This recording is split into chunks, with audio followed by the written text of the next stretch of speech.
God damn. Okay. Normally there is a Jake on this podcast. That happens a lot. That's most of it's been 73 of these episodes. Now, if you're willing to, I know a few of you have, but I used to do a solo podcast by myself when I was just as drunk and high as I am right now.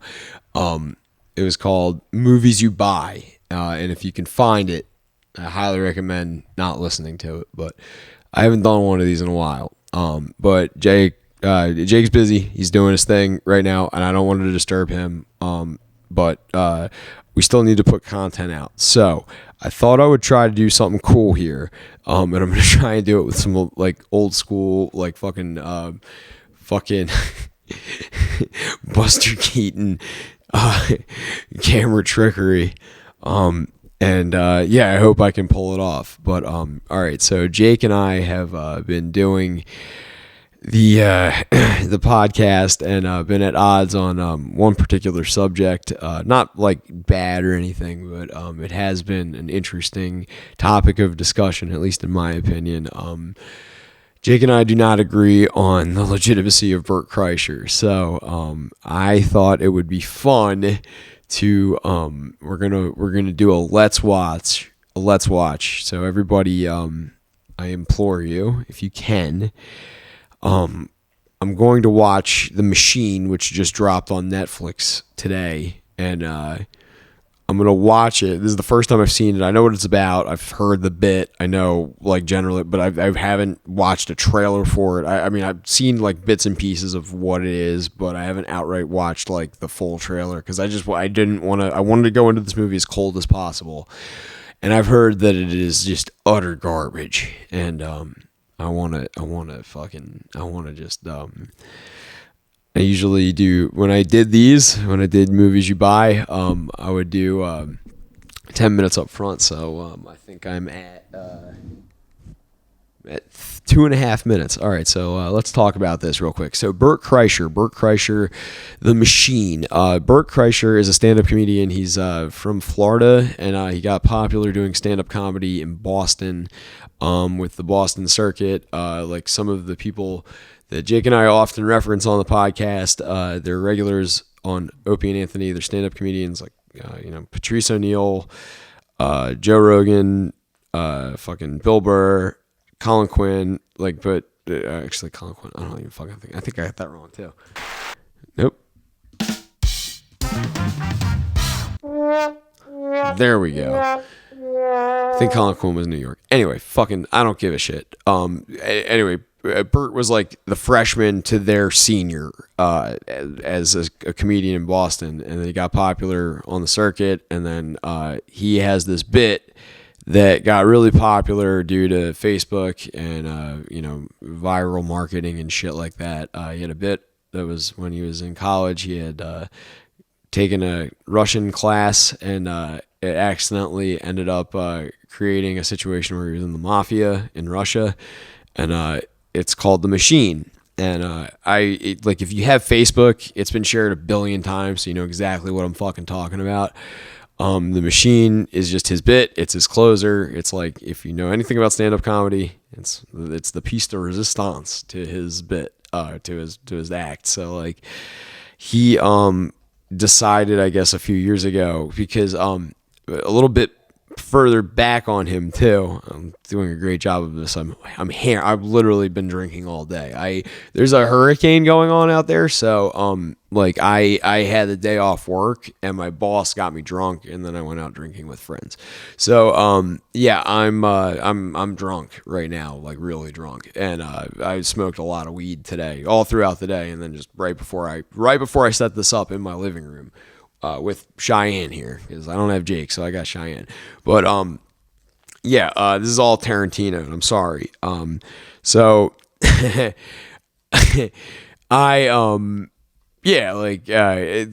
Kreischer he was in a frat in college that had a Rolling Stone article written about them, and he was deemed because he was in the frat, like he was deemed like America's #1 party boy or some shit like that. And then someone developed a script and created Van Wilder based around his likeness. And sure enough, he claims he's never seen it, and it's like it's a misrepresentation of his life, but it's roughly based around him.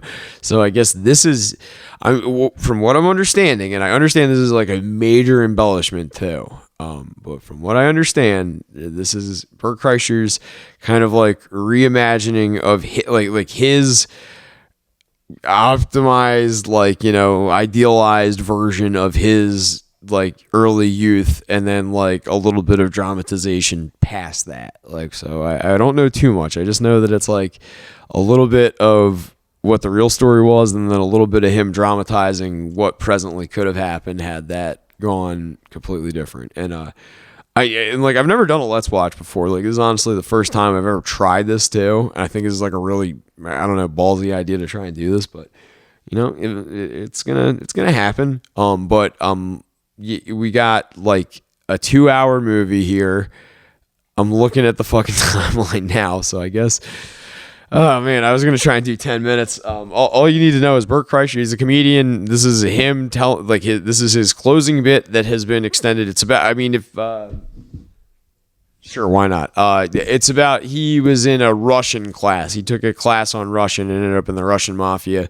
And like I said, it's not really much more than that, other than it's an elaboration of him telling a bit where he was on a train where he ended up robbing everybody that he was in class with. So if I've got this correct, which I'm going to hit play real quick. All right, so if you're watching at home too, I'm on Netflix right now, so hopefully everybody at home can follow along with me. All right, I'm at 12 seconds right now on pause, so I'm seeing the words "the machine," but Sony is what's on the screen. I'm gonna hit play right now and go. All right, I'm just gonna double check that I'm in the frame.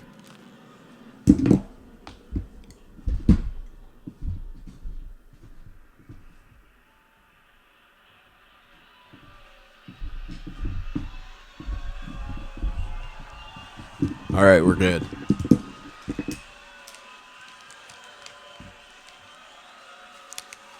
Yeah, I don't know how this is gonna work out, but I'm gonna try and make this happen. All right, so Screen Gems and Legendary Pictures present. Yeah, so doing his little bit.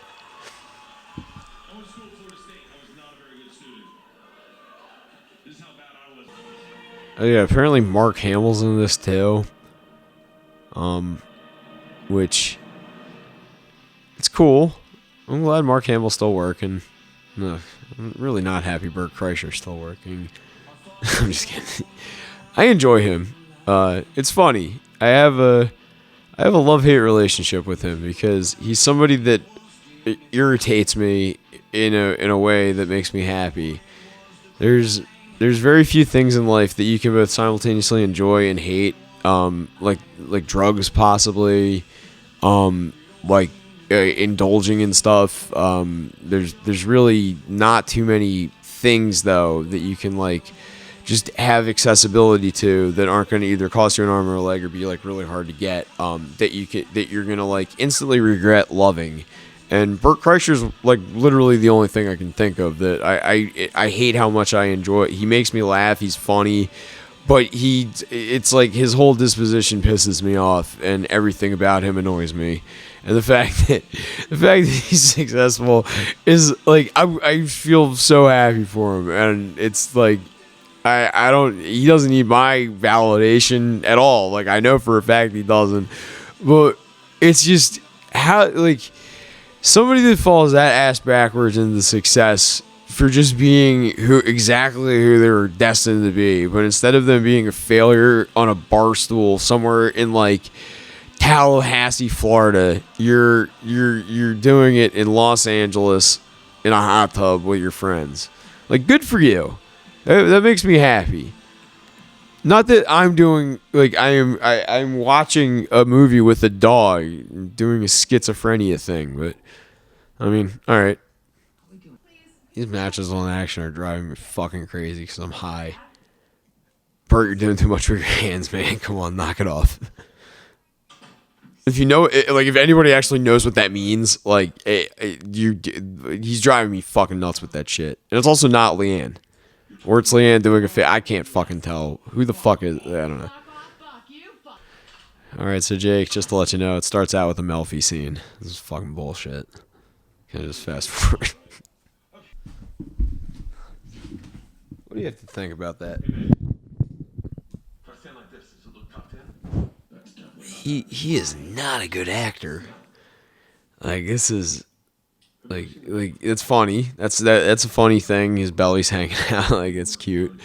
But he doesn't know how to talk non-scripted. Like, you gotta, there's a certain panache you have where actors spend a lot of time and, like, I understand there's, like, you know, what is it where you, like, fully immerse yourself, method acting, like when you're going, like, method or whatever, and, like, you gotta, like, fully commit to a role. Like, I guess he's playing himself, so it's not like he's trying, but it just kind of sounds like he's reading, and you gotta, like, you can't be that, like, you gotta be a little looser than that. Like, it's not that he's bad, he's not doing a bad job, it's just, it sounds like he's reading, and that's kind of annoying.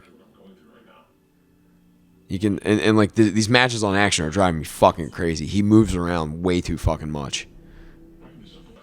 Alright, so one of the things I always complain about is how LA Bert is. This is, like, already off to an, like, this is an LA vanity project.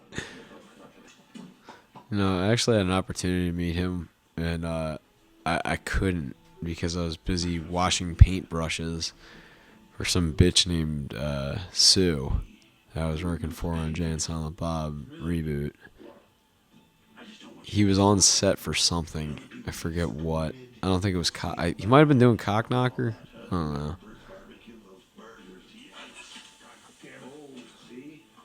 How the fuck do you do that?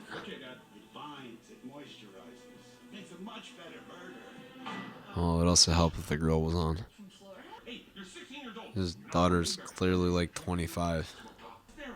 Also, what the fuck's Coolio behind him? It's just, that's like, okay, so this is what I mean with, like, LA Vanity Project. So that guy right there that's standing behind him, probably everybody behind them too, is like their friends that are SAG card holders that just needed to be there for, like, one shot so that they could get, like, a fucking, like, they needed like one bit so that they would be able to renew. And Bert's like, I could do that. I could make that happen. It's like, I don't know. Just, there's going to be a shit ton of fucking extras. I just feel it. Like, he's going to make a joke about needing drinks on an airplane. This is also part of his act. This is like the most 80s thing to do, where you get a comedian like Bobcat Goldthwait, and he has, like, a bit in his act, and then they write a movie, and then, like, 45 minutes of that movie is, like, based around a bit in his act, and it's not entirely disjointed from the movie, but, like, you can tell he wrote it. It's weird. It's one of those things. But this is a whole movie. It's just that. I've got nothing to say about this so far. This is the most baffling thing ever. I'm not unimpressed by this, obviously. Like, it's a good, like, it's well done. The production quality is high. It's fun. High energy, I guess. Like, I'm watching Russian dudes drinking, and I guess Bert's gonna hop in here at some point. His dad's a lawyer. Like, why is he making his dad kind of taking a shot at his dad, I guess? I mean, that's not taking a shot, but I mean, I don't know how I feel about that.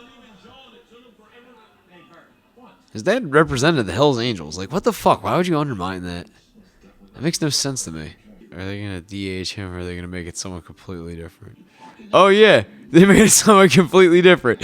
All right. So, Jake, this is what I'm saying. Like, even though Mark Hamill's the same in this, see, this is what they should have done in Many Saints in Newark. They should have just taken... They should have taken... Oh, what's his fucking face? Multisanti. And they should have made Leota's character two different people instead of being twins. Even the dog agrees. You hear that? Not gonna fire a firearm in an airplane. I also don't like these intertitles. These intertitles it's a little bit intrusive and they're a little obnoxious. The intertitles should be used tastefully, just like a transition, like a wipe. You should use that shit tastefully. Your story should be able to tell itself. You don't need things like narration unless it's like people like Quentin Tarantino used narration tastefully, where you don't need it throughout the entire thing. You just need it to be done in a way where it interjects and like kind of subverts like the story being told currently. These intertitles are like so consistent and kind of like intrusive, and they're getting distracting, like a little obnoxious. And they're supposed to be like kind of like corresponding with what it is. Like let that have just breathed on its own. Like that whole little sequence right there where there's a flashback. Like now, imagine if it wasn't holding your hand. Imagine if you just got that without like the sublime interlude and like without it like needing to transition that hard. If it was just like natural flow, like that would have been like a very good sequence. Like it's not that it was bad. Like I'm saying, I'm enjoying this movie, but it's very amateurish. I wouldn't even say student filmy. It's coming off like a bad Blumhouse movie. It's funny. Lee was telling me about some movie called Low Tide the other day that I want to watch because it's based in South Jersey. It's about kids breaking into houses in the Jersey Shore. It sounds fucking right up my alley. This, however, it's like you see a dog scooting on a carpet. Well, the cinematic equivalent of that. It's what it's evoking out of me right now. You can see how this is like just some set. There's a tarp in the background right there, and you can see above it, and it's just some corner of a fucking warehouse where they use like, oh, god damn it, like.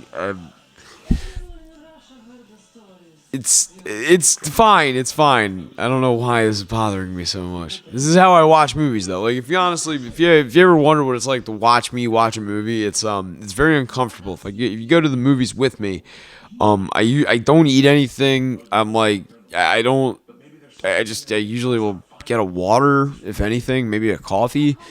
And I need to like fold myself up, and I twitch when things irritate me. I like that. That was a simple joke. That was good. God, with the fucking intertitles. Ugh. This movie is so interesting. These guys are horrible aims. And also, I guess bullets don't over-penetrate through people to, other people. I guess that doesn't make any sense. Like, you can just use a person as a meat shield. I did see that video on 4chan, though. There was that video from Chicago, the dude that pulls his buddy on top of him, and his buddy ends up dying. Where they're in like a vestibule, like in one of those gas stations where you got to put your money in like a little square, and they turn it around. And there's like a bunch of dudes chilling in there, and then some guy runs in with a pistol and just starts shooting everybody. And this one guy goes down. He pulls his buddy over top of him to use him as a shield, and he gets shot like 10 times. Yeah, that's that's the only time I've ever seen that work. But I don't think the guy got away unscathed. I think he got hit a few times. But like, yeah, it's not a perfect system doing that. Tom is fat. Well, I guess not anymore. I guess that's a little shout out to him. Let me guess. Well, we put a joke that we both wrote in the movie, and then you're gonna see it, and then also Andrew Santino and Bobby Lee have one. And this is the other thing too. When I was in Europe, every fucking inch of Europe that's like not a building or like hotel or like city, I don't fucking know. Why the fuck is it all graffiti? Get your shit together. Just appreciate a public place. Don't fucking doodle all over it. Doodle all over yourselves. Don't doodle all over public places. It's not nice. Nobody likes it. I don't know why it's so irritating to me, but like street art, it's fine. Do it in a place where street art belongs. But like, I don't want to be like walking my dog at the fucking kids' soccer park, and there's just like a mural to Biggie Smalls. Like, fuck off. No. Stop it with the fuck. Oh, Jesus fucking Christ. I need to pause. Oh my God, I'm only 44 minutes in. God damn it. You guys never get to see me eat on mic. Nobody ever gets to see me eat, really. I don't eat food. I don't like food. I don't know. Like, this is probably not entertaining for anybody. Like, I really hope that, like, this is just a drunken idea that I'm doing. You guys can fucking skip this. Jake and I will do one in a couple of days. I was trying to get him over here. I texted him, but whatever. But, you know, I hope, if anything, you guys are watching this with me and you can understand how fucking, like, this is not... It's not bad. Why are they handing him a different bottle of vodka now? Like, it's not even vodka. It's probably schnapps. No, it's vodka. It's different. Just a different one. Like, come on. So I guess, like, the drunken recall thing is supposed to be, like, the bonding thing. But why is she in his... Is she drunk, too? I thought he was just drinking with the other guys. Yeah, it's such a fucking whack premise. It's... This is about like the sentimentality is like all over the place because it's supposed to be like about a watch, and not his watch, and then the knife. That's not really his knife. What the fuck? This is like seriously like watching somebody have an existential crisis on screen. This is like it's not that it doesn't have entertainment value. It's very entertaining. I'll give it that. And it's very well made. And, like, they took a lot of time. But this is just watching one person unravel on screen for the entertainment of others. Which I say that while doing this by myself in front of a camera. Like, and I understand the irony of that. I understand the stupidity of, the futility of this. But... I didn't spend multiple millions of dollars and fly to a different country. Well, just one different country, but this didn't cost that much to do. This was just a whim. I got hammered, and this is what I was up to. Anyway, yeah, I got that prediction wrong. I guess I'm telling you that chick's gonna come back at some point. There's like literally, it's fucking Russia. There's vodka everywhere. Just fucking pour vodka on it. God damn it, this movie is frustrating as shit. God damn it. Like literally, this is the kind of shit I think about. Like, well, it's not even logic. It's just baseline fucking like thing. What would you do? What would you do? You'd sleep, probably. You'd sniff your butt and lick it. Like. Oh, that hits home. Alright, that's the funniest part. It's the funniest part of this movie so far. Seymour, you should watch this. This is a good one. You'll enjoy this. Oh, wait. He's going to cry. And something he's let on before is that he knows how to cry on command. He just needs to think about...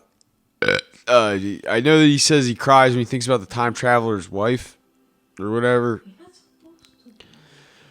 It's weird. Bert can cry on command. And that's something, it's like the sign of a sociopath. It's not the hardest thing to do. It's not impossible, but it is like, it takes talent. But. So the revelation in this, I guess like this part of the hero's journey or whatever, is Bert recognizing that moderation exists and you need to accept moderation, which he has not applied any further in this movie or his real life. That's actually I can't tell. I mean, if that is a set, that's a pretty cool set. I think that's probably just a dressed up actual old warehouse. So this guy's been sitting on a bunch of chintzy jewelry that college kids have, passports and wallets with like probably because they're like, I don't know, why are there more weapons in the? Why does he have so many guns in the car? I guess the chick has the guns in the car, but he was gifted the AK-47. But she has your daughter hostage. Stop high-fiving her. Jesus fucking Christ. Like I said, he's very entertaining. He just frustrates me. That's realistic. That's a realistic thing. Like you should expect, just like Jake. I love Jake. He frustrates me though. Not as much as Bert, right? Or actually, maybe more than Bert. I can't fucking tell. I don't know, man. I think this whole experience has sobered me up. This is fucking ridiculous. God damn. I don't really like why they're dutching all these angles, and they're dutching them in the... Okay, that one's adjacent. That's... Why are they... If you're gonna dutch... Alright, so don't dutch in the same direction. Don't double dutch. Not a good idea. Alright, that's symmetrical. That doesn't matter. Like... Yeah, why... It just doesn't look right. Is that Amber Heard? Why is she there? Does she need a paycheck too? Alright, there's like this is like the third message that they're trying to push through this movie. Hey, just what the fuck? You get to the fucking point. I guess, Jesus fucking Christ, with the fucking intertitles. Okay, so now Bert just can fight, because this has been a huge part of his act, is the fighting portion. This needs to be an action movie for whatever reason. Alright, Jake's gonna get on my ass. Those dice look right so far. Go back to the dice. Go back to the dice. Alright, 1, 3. Alright, get out of the way. They look correct so far. Alright, like this. Now this is just pitiful, because his dad's a lawyer. Like this, it would be far more interesting if you just used the fact. Like, it doesn't have to be like him doing, but it's like he's trying to like force something. I don't even know if force is the right word. It's like it's less interesting than his real story, and I think he's doing it for comedic effect because he thinks it's funny, but it's yeah, I don't know. Something about that is just like a little bit too cheesy for me. And like this is a very cheesy movie, but like somehow you're surpassing that. But I think that was right. I think those dice are correct. That's all I've been watching. This is honestly the highlight of the movie for me, is that if they got the dice right, like this is the fucking... I'll give this movie a fucking 11 out of fucking 10. Like, where does Bert know anything about... he has the... what he calls the Mickey Mantle gene or whatever, where he thinks that he just has confidence in himself, therefore that he can do things that like are abnormal to humans, like... of his stature, like they should, he shouldn't be able to do shit. The shit he does, at least, or whatever. But like, I don't know. This is just to an extent where I'm like, come on, Bert. Like, this is just sad. This movie. Is more mafia, or the police finally gonna show up in this movie? It's like, how did he get in? He's been running all over the fucking place without a passport. He was just kidnapped. Customs exists. I mean, you could argue like they fucking,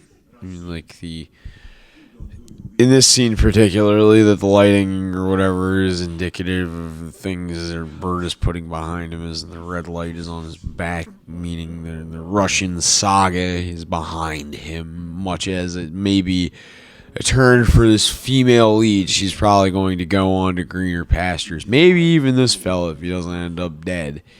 But it seems as if the red motif has been throughout. So at least they're consistent with that. That's interesting. Like, this movie took a stab at like a visual, like an aesthetic, I guess like an aesthetic, whatchamacallit, I guess, like a motif choice, but it's like a visual element that you were expecting a little bit different film, like something a little more higher brow than this. But if that's actually, so like, I guess that's consistent. Usually when you see red in the face, yeah, I like how that was put together very much. Yeah, see, she's gonna, there you go. That's cinematic trickery, folks. It's establishing a point where you don't naturally have to just drive it home. Even though I guess she didn't learn anything, she's still red. I don't fucking know. Like I said, this movie makes no that's not that it makes no fucking sense. It makes a ton of sense. It makes sense that this was a project that a fat fucking idiot wrote about himself. That is like I'm not expecting this to be brilliant. I'm not expecting this to be the next Citizen Kane or whatever. Like, I really genuinely am not. I don't think that this has any reason for me to be dissecting it other than I'm doing this just to annoy Jake, because he's gonna see this and be like, what the fuck, man.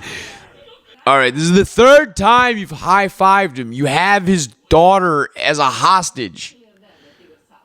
I gotta give that movie credit. There's not many times where I'm I'm frustrated and extremely bored and annoyed and like find myself just chomping at the bit to get through a movie that I genuinely do enjoy. But that was fun. I liked it. I'm not even gonna bother giving it a rating or anything like that. It's not worth it. It's its own thing. It doesn't really exist as a movie, in my opinion. This is an extension of Burt Kreischer's like stand-up comedy. It's an extent. It's a space. He wanted to do like you can take your comedy in a direction where it's both like abstract and literal. And I think this, because he thrives very much in the literal, like storytelling and very observational humor.